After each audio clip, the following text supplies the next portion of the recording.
A Segunda Guerra Púnica foi um grande terror para os romanos, tudo parecia dar errado para eles. No entanto, graças a alguns homens corajosos, Roma conseguiu derrotar Aníbal. Todos nos lembramos de Cipião Africano, que, obviamente, foi o grande herói da Segunda Guerra Púnica. Entretanto, outros homens também foram muito importantes, e um destes homens é Fábio Máximo, o escudo de Roma. Fábio nasceu em Roma, em 280 a.C. Ele era descendente da gente Fábia, uma das mais antigas gentes patrícias da Roma antiga. Muitos de seus ancestrais foram importantes na vida romana, tanto como cônsules, quanto como heróis de guerra. De acordo com Plutarco, Fábio possuía um temperamento brando e lentidão ao falar. Quando criança, ele tinha dificuldades de aprendizagem, praticava esportes com outras crianças com cautela, e parecia submisso em suas interações com os outros. Tudo isso foi logo percebido por aqueles que o conheceram superficialmente como sinais de inferioridade. No entanto, de acordo com Plutarco, esses traços procedem da estabilidade, grandeza de espírito e temperamento de leão. Quando atingiu a idade adulta, sendo despertado por uma vida ativa, suas virtudes se manifestaram.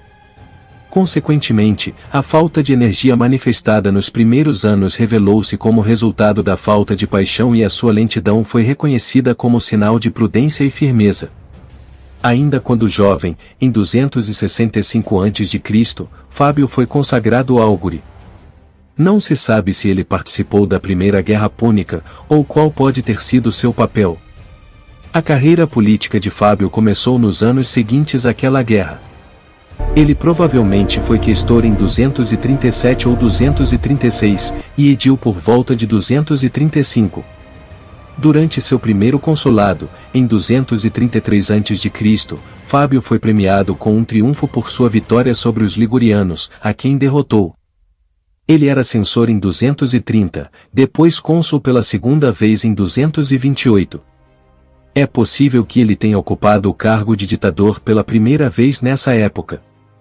De acordo com Lívio, o mandato de Fábio na ditadura em 217 foi seu segundo mandato naquele cargo, com Caio Flamínio como seu deputado e mestre da cavalaria durante o primeiro mandato. No entanto, Plutarco sugere que Flamínio foi deputado. Segundo Lívio, em 218 a.C., Fábio participou de uma embaixada enviada a Cartago, para exigir reparação pela captura da cidade supostamente neutra de Sagunto na Espanha. Depois que a delegação recebeu a resposta dos cartagineses, foi o próprio Fábio quem, dirigindo-se ao Senado cartaginês, emitiu uma declaração formal de guerra entre Cartago e a República Romana. No entanto, Dion Cássio, seguido por João Zonaras, chama o embaixador de Marco Fábio, sugerindo que foi seu primo, Marco Fábio Butião, quem emitiu a declaração de guerra contra os cartagineses. Quando o cônsul Tibério Sempronio Longo foi derrotado na Batalha do Trebe em dezembro de 218 a.C., Fábio aconselhou que os romanos simplesmente aguardassem seu tempo e negassem a Aníbal qualquer chance de um confronto geral, em vez de deixar a invasão desaparecer enquanto se certificava de que as cidades de seus aliados italianos estavam protegidas e apoiando Roma. No entanto, o cônsul Caio Flamínio foi contra a estratégia, e se juntou a seu colega, Cneu Servilio Gêmeno, para levantar 2 exércitos consulares para enfrentar Aníbal no centro da Itália. O plano de Flamínio teve um fim desastroso quando ele foi morto durante a derrota romana decisiva na Batalha do Lago Trasimene, em 217 a.C. Com essa derrota, Roma foi tomada pelo pânico. Com os exércitos consulares destruídos em 2 grandes batalhas e Aníbal se aproximando dos portões de Roma, os romanos temiam a destruição iminente de sua cidade. O Senado romano decidiu nomear um ditador e escolheu Fábio para o cargo, possivelmente pela segunda vez, embora as evidências de um mandato anterior pareçam conflitantes, em parte devido à sua idade avançada e experiência. No entanto, ele não foi autorizado a nomear seu próprio mestre da cavalaria. Em vez disso, os romanos escolheram um inimigo político, Marco Minúcio Rufo. Fábio rapidamente buscou acalmar o povo romano, afirmando-se como um forte ditador no momento do que foi percebido como a pior crise da história romana. Ele pediu ao Senado que permitisse que ele cavalgasse, o que os ditadores nunca tiveram permissão para fazer. Plutarco nos conta que Fábio acreditava que o desastre no lago Trasimeno se devia, em parte, ao fato de os deuses terem sido negligenciados. Antes dessa batalha, uma série de presságios foi testemunhada, incluindo uma série de raios, que Fábio acreditava serem avisos dos deuses. Ele havia avisado Flamínio sobre isso, mas Flamínio ignorou os avisos. E então Fábio, como ditador, procurou agradar aos deuses. Ele ordenou um sacrifício maciço de todo o produto da próxima safra em toda a Itália, em particular vacas, cabras, suínos e ovelhas. Além disso, ele fez outros pedidos para agradar os deuses. Fábio respeitava o gênio militar de Aníbal, e por isso se recusou a enfrentá-lo em uma batalha campal. Em vez disso, ele manteve suas tropas perto de Aníbal, esperando exauri-lo em uma longa guerra de desgaste. Fábio foi capaz de atacar os grupos de forrageamento cartagineses, limitando a capacidade de Aníbal de causar destruição, enquanto conservava sua própria força militar. Ele evitou atacar Aníbal diretamente, enquanto implementava uma prática de terra arrasada para evitar que as forças de Aníbal obtivessem grãos e outros recursos. Os romanos não gostaram dessa tática no princípio, e muitos insultos foram feitos no nome de Fábio. A estratégia foi em parte arruinada pela falta de unidade no comando do exército romano, já que o mestre da cavalaria de Fábio, Minúcio, era inimigo político de Fábio. A certa altura, Fábio foi chamado pelos sacerdotes para ajudar em certos sacrifícios, então Fábio deixou o comando do exército nas mãos de Minúcio durante sua ausência. Fábio disse a Minúcio para não atacar Aníbal em sua ausência, mas Minúcio desobedeceu e atacou os cartagineses.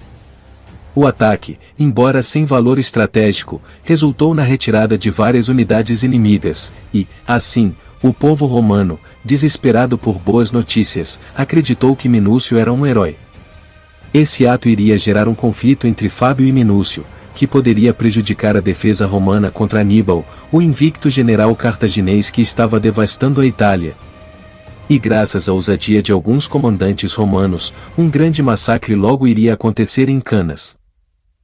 Fábio Máximo havia adotado uma estratégia extremamente defensiva, na qual estava cansando o já exausto exército de Aníbal. Entretanto, logo uma grande batalha aconteceria. Ao ouvir que Minúcio havia atacado as forças cartaginesas, Fábio ficou furioso, e, como ditador, poderia ter ordenado a execução de Minúcio por sua desobediência. Um dos tribunos plebeus, Metílio, era partidário de Minúcio, e procurou usar seu poder para ajudar seu aliado. Os tribunos plebeus eram os únicos magistrados independentes do ditador, e, portanto, com sua proteção, Minúcio estava relativamente seguro. Plutarco afirma que Metílio, corajosamente se aplicou ao povo em nome de Minúcio, e concedeu a Minúcio poderes equivalentes aos de Fábio. Com isso, Plutarco provavelmente quer dizer que, como um tribuno plebeu, Metílio tinha o conselho plebeu, uma assembleia popular que apenas os tribunos poderiam presidir, concedendo a Minúcio poderes quase ditatoriais. Fábio não tentou lutar contra a promoção de Minúcio, mas decidiu esperar até que a imprudência de Minúcio o levasse a cair de cabeça em algum desastre. Fábio sabe o que aconteceria quando Minúcio fosse derrotado em batalha por Aníbal. É dito que Fábio lembrou Minúcio de que o inimigo era Aníbal, e não ele próprio. Minúcio propôs que eles compartilhassem o controle conjunto do exército, com o comando alternando entre os dois a cada 2 dias. Fábio rejeitou a proposta, e, em vez disso, deixou Minúcio liderar metade do exército, enquanto ele comandava a outra metade. Minúcio afirmou abertamente que Fábio foi covarde porque falhou em enfrentar as forças cartaginesas. Perto de Larino em Samnio, Aníbal assumiu posição em uma cidade chamada Geronio. Na preparação para a Batalha de Geronio, Minúcio decidiu fazer um amplo ataque frontal às tropas de Aníbal no vale entre Larino e Geronio. Vários milhares de homens estavam envolvidos em ambos os lados. Parecia que as tropas romanas estavam vencendo, mas Aníbal armou uma armadilha. Logo as tropas romanas estavam sendo massacradas. Ao ver a emboscada do exército de Minúcio, Fábio gritou: "Ó Hércules! Quanto mais cedo do que eu esperava, embora mais tarde do que ele parecia desejar, Minúcio se destruiu. Ao ordenar que seu exército se juntasse à batalha e resgatasse seus companheiros romanos, Fábio exclamou: devemos nos apressar em resgatar Minúcio, que é um homem valente e amante de seu país. Fábio foi em socorro do co-comandante e as forças de Aníbal recuaram imediatamente. Após a batalha, havia a sensação de que haveria um conflito entre Minúcio e Fábio. No entanto, Minúcio marchou com seus homens para o acampamento de Fábio e teria dito o seguinte: meu pai me deu a vida. Hoje você salvou minha vida. Você é meu segundo pai. Reconheço suas habilidades superiores como comandante. Quando o mandato de Fábio como ditador terminou, o governo consular foi restaurado, e Cneu Servilio Gêmino e Marco Atílio Régulo assumiram o consulado pelo resto do ano. As táticas outrora menosprezadas empregadas por Fábio passaram a ser respeitadas. Disse, afirma Plutarco, que até Aníbal reconhecia e temia a estratégia fabiana e a inesgotável mão de obra romana. Depois que Fábio começou a sitiar Tarento em 209 a.C., Aníbal comentou: parece que os romanos encontraram outro Aníbal, pois perdemos Tarento da mesma forma que a conquistamos. Pouco depois de Fábio ter estabelecido sua ditadura, Caio Terêncio Varrão e Lúcio Emílio Paulo foram eleitos cônsules. Eles reuniram o povo através das assembleias, e ganhou apoio para o plano de Varrão, que desejava abandonar a estratégia de Fábio e enfrentar Aníbal diretamente. A imprudência de Varrão não surpreendeu Fábio, mas quando Fábio soube do tamanho do exército que Varrão havia reunido, ficou bastante preocupado. Varrão tinha 88.000 soldados, e ao contrário das perdas sofridas por Minúcio, uma grande perda de Varrão tinha o potencial de matar tantos soldados que Roma poderia não ter mais recursos para continuar a guerra. Fábio havia avisado outro cônsul do ano, Emílio Paulo, para garantir que Varrão permanecesse incapaz de enfrentar Aníbal diretamente. De acordo com Plutarco, Paulo respondeu a Fábio que temia mais os votos em Roma do que o exército de Aníbal. Subestimar Aníbal seria um grande erro. Quando chegou a Roma a notícia da desastrosa derrota romana sob Varrão e Paulo na Batalha de Canas em 216 a.C., o Senado e o povo de Roma virou-se completamente para Fábio, implorando orientação. Eles acreditavam que sua estratégia era falha antes, mas agora eles achavam que ele era tão sábio quanto os deuses. Ele caminhou pelas ruas de Roma, certo de uma eventual vitória romana, em uma tentativa de confortar seus companheiros romanos. Sem seu apoio, o Senado poderia ter ficado com muito medo de se reunir. Ele colocou guardas nos portões da cidade para impedir que os romanos assustados fugissem e regulou as atividades de luto. Ele estabeleceu horários e locais para esse luto e ordenou que cada família realizasse tais observâncias dentro de suas próprias paredes privadas e que o luto fosse concluído em um mês. Após a conclusão desses rituais de luto, toda a cidade foi purificada de sua culpa nas mortes. Embora ele não tenha ocupado novamente o cargo de ditador, e de fato, ele poderia muito bem ter sido um ditador não oficial neste momento, porque quaisquer medidas que ele propusesse foram imediatamente adotadas com pouco ou nenhum debate adicional.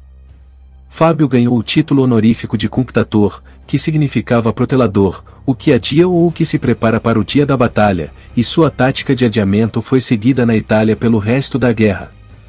O próprio sucesso militar de Fábio foi pequeno, exceto pela reconquista de Tarento em 209.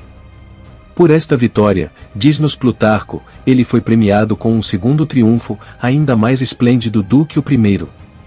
Quando o governador de Tarento reivindicou o mérito de recuperar a cidade, Fábio respondeu: certamente, se você não a tivesse perdido, eu nunca a teria retomado. Depois de servir como ditador, ele serviu como cônsul mais 2 vezes, em 215 e 214, e pela quinta vez em 209 a.C.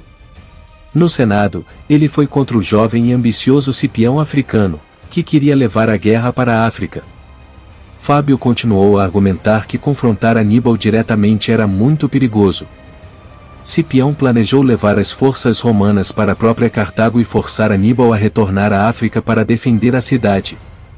Cipião acabou recebendo aprovação limitada, apesar da oposição contínua de Fábio, que bloqueou os impostos e restringiu o acesso de Cipião às tropas.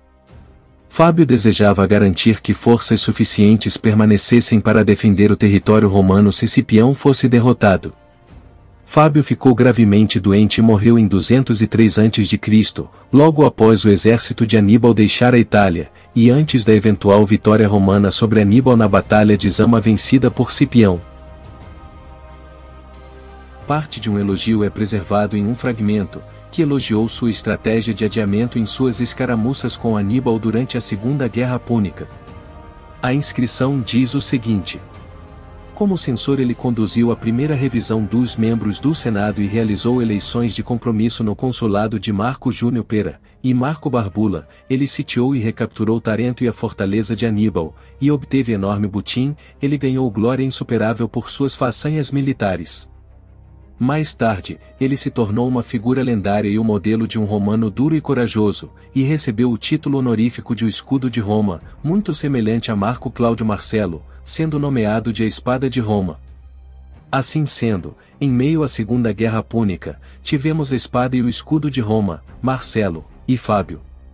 A estratégia fabiana foi muito importante para que os romanos pudessem se recuperar das grandes derrotas contra Aníbal, e mesmo com Fábio sendo contra a invasão da África, Cipião africano garantiria a vitória romana na gloriosa Batalha de Zama. Muito obrigado a todos vocês que assistiram até aqui, espero que tenham gostado. Se gostou, deixe seu like e compartilhe com o máximo de pessoas que puder, e não esqueça de nos seguir no Instagram. Conto com vocês, fiquem com Deus e até o próximo vídeo.